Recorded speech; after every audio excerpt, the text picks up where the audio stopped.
Let's talk about Diatoms, a scientific tile placing game that's coming to Kickstarter soon.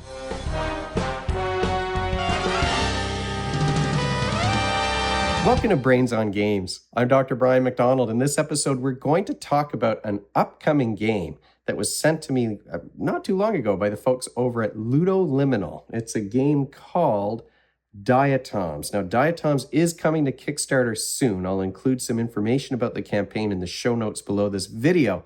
But Diatoms is a game for between 1 and 4 players. There are solo rules in the box. It is a game that can be played by kids aged 8 and up, and games take only about half an hour to 45 minutes.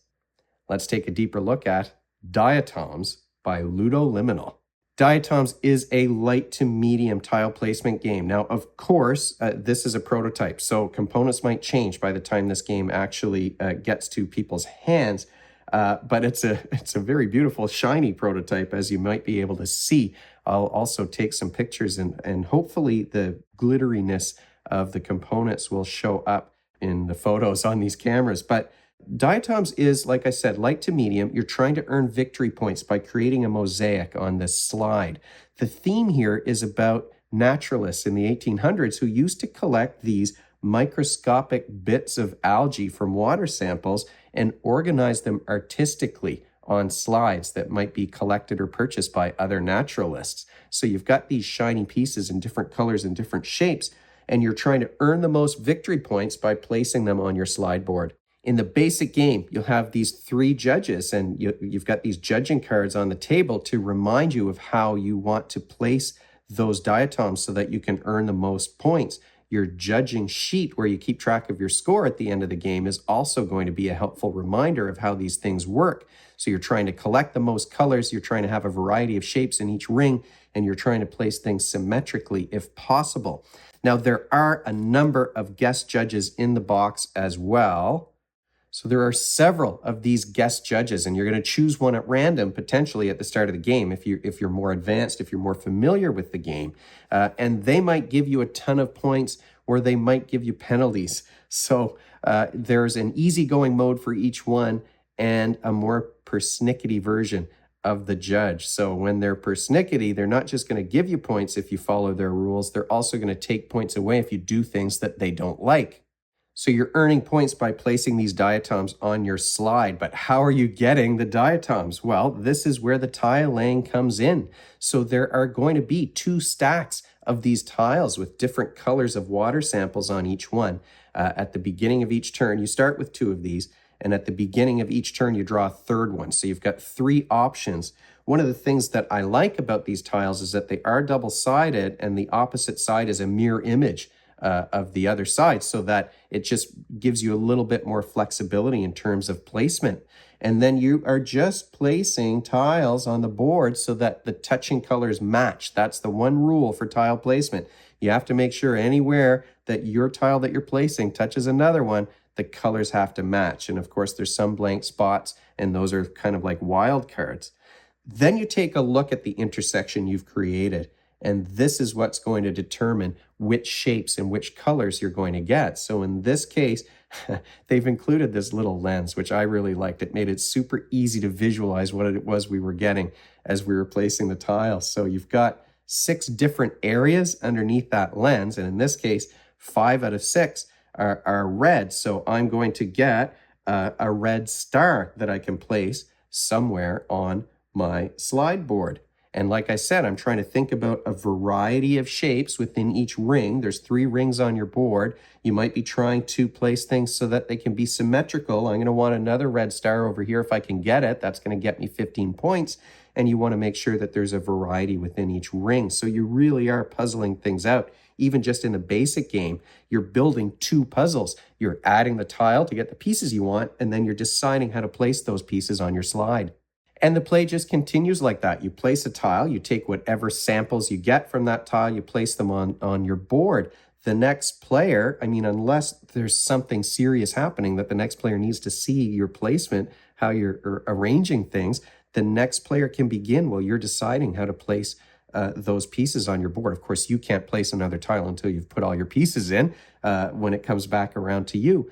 but there is a little bit of simultaneous play if you want to keep the game moving along. You've got some time to think while the other players play their turn, because there's no interaction. There's no way for you to affect what's happening on another player's slide. We never had to open the rule book, really. Once we figured out the basics, we didn't have to open the rule book again, because we had this cheat sheet and we had that little lens that made it easy to visualize everything. Play continues until the final tile is placed and everybody's placed their diatoms on their board, and then you begin counting up points. And that judging sheet does make it super easy. There were some dry erase markers in the box that we could use to fill this in, but it's very simple to figure out where all the points are coming from, and then you get a subtotal for each judge. You add everything together, highest points win. What skills are you practicing, though, when you play a game like Diatoms? Well, this is very much a visual spatial reasoning, a spatial problem-solving game. You're placing tiles in order to get the colors and the shapes that you want to place on your board, and then you're organizing those on the board in order to maximize your points.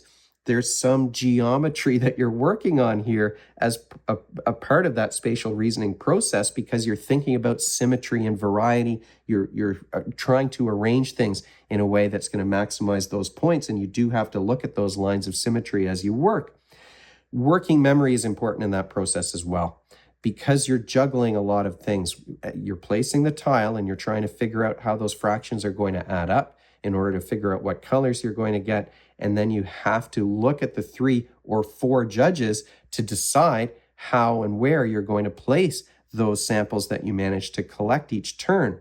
You'll also be thinking about fractions. You know, the note sheet here is going to tell you about the 6 that have to add up. When you put everything together in the same color, then you get a choice. Oh, I can get a 4-6 and a 2-6. I can, but when I'm playing with my 22-year-old, we're talking about thirds and halves. Of course, when you're playing with younger kids, they're not going to make those conversions automatically, but you might be talking around the table about those fractions. So there is some attention to fractions there. So that's another math concept that you might be thinking about. So you've got that spatial reasoning, the geometry knowledge, you've got working memory, the whiteboard in your mind where you're juggling lots of information in order to calculate how to maximize those points. You're adding fractions together to get 6 out of 6. Also, well, first of all, I didn't even know what diatoms were before I opened up the box for this game. And then I did some research. I had no idea that this was they had a quote in the rule book from Charles Darwin about how beautiful these shapes were that you could collect and put on those slides. So I didn't know that this was a thing that was happening in the 1800s. So again, we're talking here then about some specific historical knowledge. I learned a couple of historical facts just from reading the rule book of this game and doing some research to do this video. But I do like games that spark some sort of curiosity. And here you are arranging a mosaic, but you're thinking of it as being a mosaic that's on a microscopic slide. So it fosters, hopefully it sparks some curiosity maybe in the kids that are playing this game to learn a little bit more. The rule book, and of course it's a prototype rule book, did have some photos of those slides from the 1800s, so you get an idea of what they looked like, and they did look exactly like this. Final thoughts about Diatoms. Well, this is a game it's very thematic. You've got petri dishes to hold the pieces in. The pieces look like they did on those slides, the pictures that I saw in the rule book. So it is certainly thematic in that way. You've got the lens, which I really like to help make things easier. And you're building 2 puzzles. That's something I found quite interesting. So you're not just focusing on the tiles, you're also focusing on your microscopic pieces that you're organizing into that mosaic on your slide board. That adds an extra spatial element to it that we all enjoyed. So you're building these 2 puzzles. The other thing that I really like, now I played this with my adult son. I haven't played it with younger kids, but I will tell you what, with that lens that makes it easier to visualize those 6 parts that you're trying to put together, with the data collection notes that make it easy to remember the rules so that you don't have to go back and keep reading and reading and reading, with the judge's card that makes it easy to add things up. This is a game that's going to be straightforward for the younger kids, but the spatial problem solving is still strategic. So we did have a lot of fun playing that element of the game, and I mean, the pieces are beautiful. This is just a prototype, and they're so sparkly and shiny. I took some pictures of it under almost under a black light, or as black as I could make it, to see if that would show up more on the camera. But everything is sparkly. It has a great table presence as well. Now, if there's a downside to a game like Diatoms, it's that you are doing your own thing. There's no interaction between the players other than admiring the work that they've done. Maybe they're going to place a tile in a spot that you wanted, but you can't interfere with the other player's board in any way. I can't put anything on their board that's going to ruin the pattern that they're trying to make. So there's no interaction between players, which I know might be a factor for some folks. But for us, this was just a great, relaxing, but strategic game for us to play where we were creating these beautiful patterns at the same time. I will, of course, include in the show notes below this video information about the campaign, or a link to a page where you can find more information about Diatoms. If you have any questions, you can, of course, leave them in the comments section below the video, or you can email me at brian@brainsongames.ca. Brainsongames.ca is the website. That's where future episodes will go. The previous ones are up there already. Brains on Games is the Twitter handle and the Facebook page and the Instagram feed, so we're all over the place. And if you enjoyed this video and you want to be notified of future ones, you can head on over to YouTube and click that subscribe button. Thanks for joining me, and hopefully I'll see you next time.